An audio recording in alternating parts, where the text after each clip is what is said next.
Então, os profetas literários só são 16. Os literários. Sendo 4 maiores e 12 menores. Certo? 12 profetas menores. Dos profetas literários, de todos, somando os maiores com os menores, 3 dos 16 eram de origem sacerdotal. Entenderam ou não? Eu não estou dizendo que 3 profetas eram sacerdotes. Não é isso que eu estou falando. Eram de origens, ou seja, os pais eram sacerdotes. Mas não significa dizer que os profetas eram sacerdotes, esses 3. Filho de peixe não é peixinho. E para ser sacerdote tinha critérios, mesmo estando na linha sucessória. Mesmo sendo filhos de sacerdotes, tinha critérios para ser sacerdotes. Então, sendo filhos de sacerdotes, esses 3 sendo filhos de sacerdotes, não significa dizer que eles eram sacerdotes. Poderia ter exercido, sim, mas a Bíblia não diz que nenhum dos 3 exerceram. Quem foram eles? Jeremias, Ezequiel e... Não, Isaías não, Zacarias. Certo? Jeremias, Ezequiel e Zacarias eram filhos de sacerdotes, só que a Bíblia não menciona que eles exerceram sacerdócio. Entenderam ou não? Sim. Ponto. E não se fala mais disso. Dos 16, 3 profetas literários também tinham sangue azul. Ou seja, eles eram das famílias reais. Mas nenhum deles estavam na linha sucessória para subir ao trono. Entenderam? Quais foram eles? Isaías, Daniel e quem era o outro? Sofonias. Então 3 eram de família sacerdotal e 3 de família real. Porque os profetas, eles não estão em ordem cronológica. Eles não aparecem. Por exemplo, os profetas menores, quem é o primeiro dos profetas menores na ordem bíblica? Na ordem bíblica? Oséias. O primeiro profeta literário foi Joel. E observe que Joel foi o único que escreveu ou pregou a sua mensagem no século IX. Observe que Malaquias foi o único que pregou no século V antes de Cristo. Certo? E os demais aí? Os demais descendo na ordem aí, Jonas foi o próximo, depois de Joel, foi Jonas. Aí depois veio Amós, Oséias, Isaías e Miqueias. Eles são contemporâneos, esses profetas. Eles se conheceram, a Bíblia não diz, mas entende-se que eles se conheceram. Inclusive, 2 pregavam lá no norte, no reino do norte, e 2 pregavam no reino do sul. Oséias e Amós atuaram no reino do norte, Israel. Miqueias e Isaías atuaram no reino do sul. Joel, foi Joel? Mas tá bom, hein? E hoje ele está convertido, viu? Até aqui está escrevendo também, parece que está mais ou menos. Só a gente fez de pouco. Então Joel, ele foi lá em 830 antes de Cristo, certo? Certo. E Malaquias, 430 também, não é? Malaquias.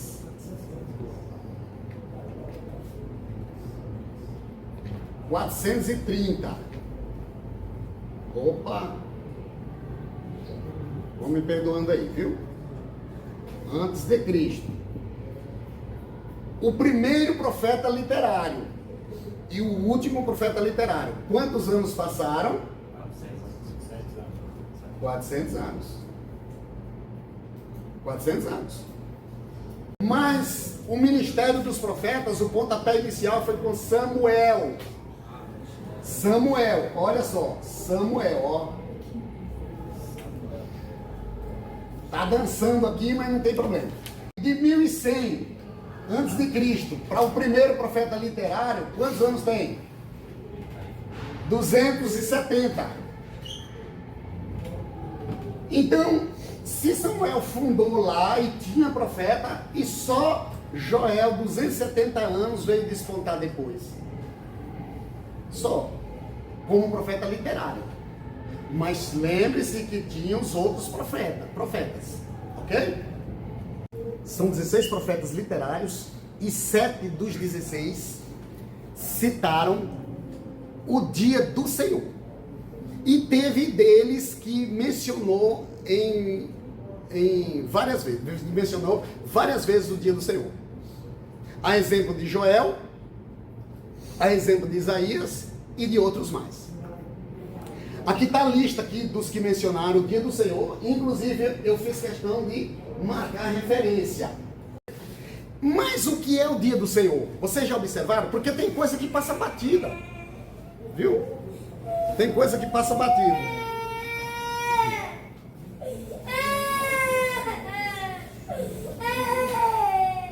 Vai lá, pai. Dá pra ele, pode dar pra ele. Vai lá, pai.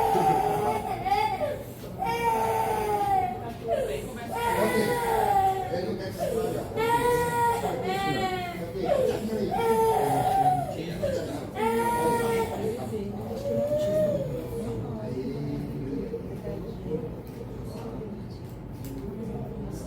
dia do Senhor na Bíblia, vocês vão saber o que é. Diga. Porque no Novo Testamento muda o conceito. Muda ou não? Entra outro conceito, não é que muda. No Novo Testamento, depois da ressurreição de Cristo, o dia do Senhor tem outro conceito. Eu estou falando outro, não é que muda. Outro conceito. Dia do Senhor, no Novo Testamento, no conceito de Cristo, para com os cristãos, é o dia de domingo. João disse: eu fui arrebatado no dia do Senhor. Eu estou falando o seguinte, que depois da ressurreição de Cristo, entrou outro conceito para dia do Senhor. Além de juízo, entrou este conceito. Dia de descanso, de adoração. Isso. Mas não é só isso. Eu estou falando que depois da ressurreição de Cristo, entrou outro conceito de dia do Senhor. Ok? E o conceito lá dos profetas do Antigo Testamento?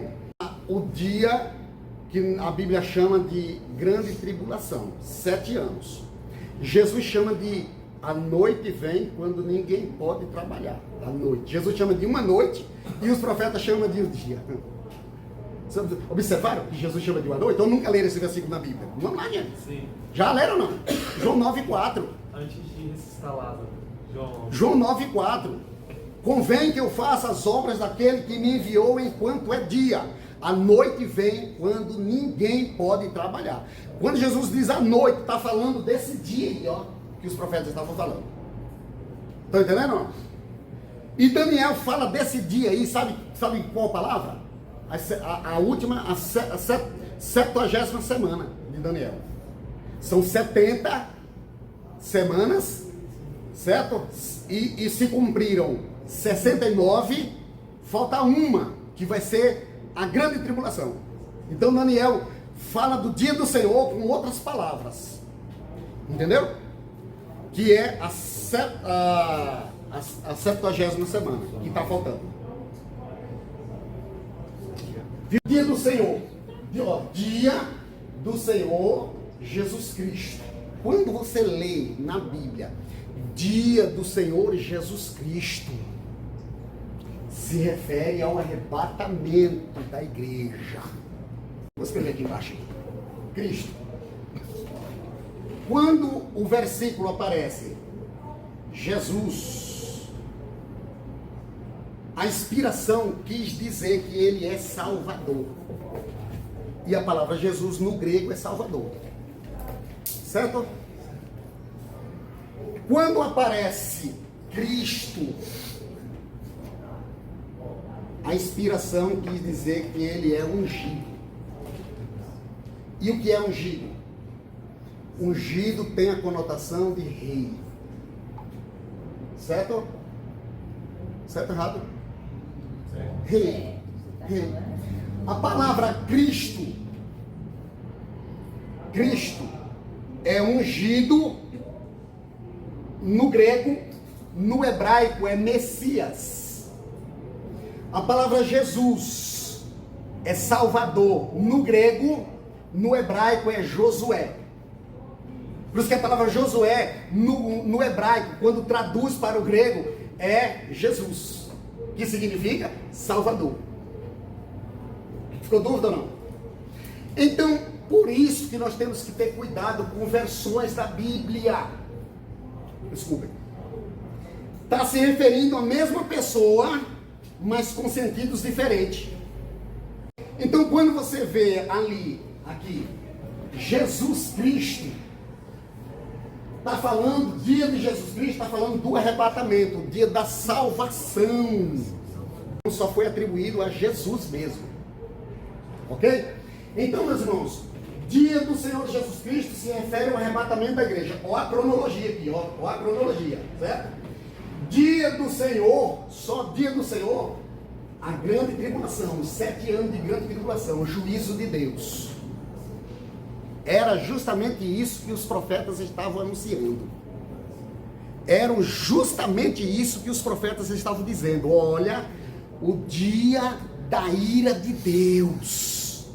Lembra que foram quantos profetas? 16. Aliás, 7 dos 16 falaram do dia da ira, do dia do Senhor. Os irmãos entenderam aqui? O dia do Senhor se refere à grande tribulação. E aqui o dia de Cristo, o dia do rei. Cristo não é ungido, rei. O dia de Cristo, um milênio, 1000 dias, 1000 anos. 1000 dias não, 1000 anos. 1000 anos. O dia do Senhor, o dia de Cristo, se refere a 1000 anos.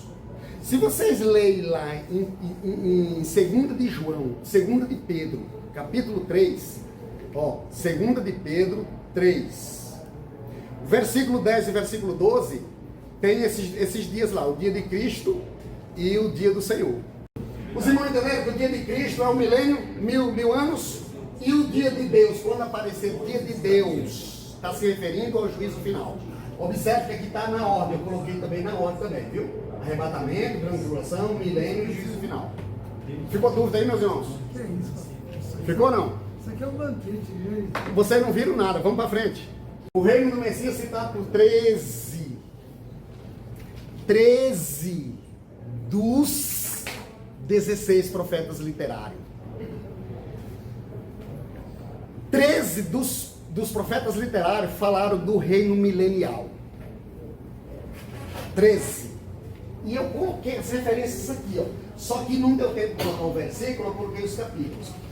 Então, dá temos que saber esse reino, não é isso?